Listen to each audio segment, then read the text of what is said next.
line that's a kick situation or has been a lot in the past? What kind of confidence the coach says we're going for the win and we're going for it now? Yeah, I mean, it's big time. Obviously, I think, for Matt to decide to go for that right there in that situation, to have that confidence in the offense for us to go make a play, and then for us to go out there and do it. That's it's one of those decisions that, it's going to suck if we don't get it, but when you do, it pays off like that when we go out there and get the win. So it was big time, big time play by Tuck to go out there and get that. And then obviously to finish it off with a touchdown was huge. Did he talk to you? Did you talk to him at all during that timeout or before as you came off the field? Or? No, it was quick. It was I could see us deciding what we were going to do on the sideline, and obviously sent the kick team out, and we were still thinking about it. And Matt ultimately decided that we're going to go for it, so he called that timeout.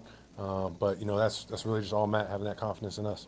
Is that call designed to go to Tucker, or was it to somebody else that happened to be the one that was open? Or? Yeah, no, we had 2 plays called, and the play we ran wasn't designed for Tuck, but we got 3 options right there. So the first 2, they did a good job. They're pretty sticky on those, and Tuck did a great job just going up and being able to win. But it's all one-on-one. It's all man across the board. So somebody's got to go win right there, and Tuck did. What were the first 2? Who were the first 2?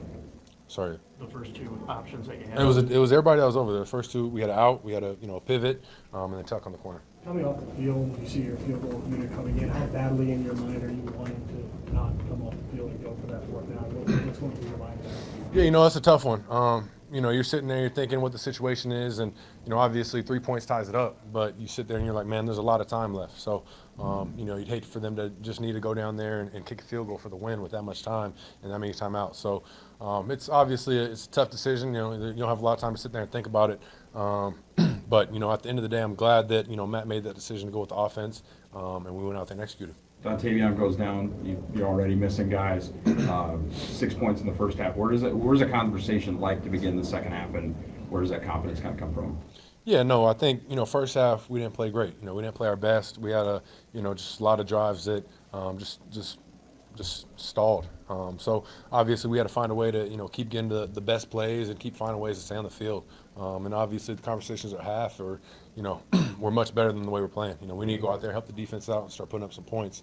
And we did a better job of that the second half. But it's one of those games where you just got to be resilient. You just got to stay in there, keep finding ways every drive to find a way to go out there and get points, and just stay the course, stay together, and find ways to go win it.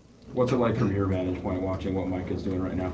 Man, it's amazing. I think I can't state enough how fun it is just to have him on this team, and how much of a playmaker he is. In big situations like that, having 3 sacks on the day is big time. So, you can't state enough how much of a playmaker he is. And I think everybody on that defense, the D-line, RG doing his thing, other guys making big-time plays. So it's one of those games where we're just trying to keep finding ways to be as complimentary as possible and keep finding ways to stack it. But, it never gets old winning, so we just got to keep finding ways to keep going. At the end of the first half, you get the ball with 7 seconds left. Are you thinking you're just going to kneel it out? Or did Matt tell you, right away, hey, we're going to try to score here? Yeah, no, that's one of those. I'm thinking that we're just going to go out there and knee it. And then Matt made that decision that, hey, let's try and get a play off, get a big chunk, bang a timeout, get in the field goal range. So I'm glad that we did that. That's another situation where he's got that confidence, that trust in us to try and find a way to go put it in field goal range. And then to make that's a big-time field goal right there at the end of the half. And those 3 points, came back to be so beneficial in this game where, those are those points that you never know, when they're going to come back at the end of the game. And, I think that was a huge way to end the half. No thoughts of Dallas on that play, or did you approach it differently because of what happened in Dallas? Yeah, no, there's always thoughts of, the situations that have happened in the past, and you can't let that kind of hinder the decision making to go for it. We're always going to try and be aggressive. I love that. I love to go for that situation, and it worked out right there. So that's one where we can go back to the drawing board and say, hey, this is a great situation, a great play to learn from, and keep finding ways to stack it.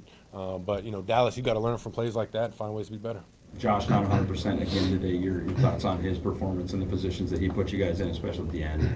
Yeah, Josh is a dog. You're going to get his all every time. And obviously, last week he's dealing with an illness. This week he's dealing with a strain, an injury. So, he's one of those guys that you just know you're going to get his best every time. He loves the game, and he finds ways to make big time plays and kind of just put the team on his back, and that's what he did today. How much comfort is there anytime you're near the goal line and you know that he's behind you, and just his ability to score? What's that comfort like? Man, I know we're going to be able to hand him the ball, and he's going to find a way to get in there. And I think that's obviously a big, credit to the O-line as well. They find ways to create holes for him where he can just punch it in. But I think that's kind of the MO of our offense. We find ways to get down there. We're going to hand him the ball and see what he can do and see what this O-line can do.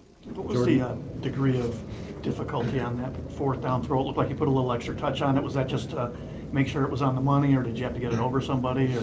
No, I mean, it was it's just a one-on-one route with Tuck, and he did a great job just winning. And I think when I got to him, I couldn't tell what angle he was going to be taken out of it because there was a little bit of contact, and he found a way to just win, and I just kind of put it out there for him. But I think that's all Tuck right there, just going and winning that one-on-one. Is that why you put a little more on it, was just to give him so he could adjust the ball if he needed to? Yep, exactly. Jordan, was there, on that fourth down, was everything clean at the line of scrimmage? It looked like you signaled like somebody to come across, but then Matthew went outside. Like, was that all clean for you, or did that kind of muddle things up? No, that was exactly the operation for the play right there. Big plays on defense, kind of a few and far between. You get the strip sack from Gary, that kind of changes the flow of the game, and then the defensive line, the 4-1, just kind of allows you guys to go win the game, really.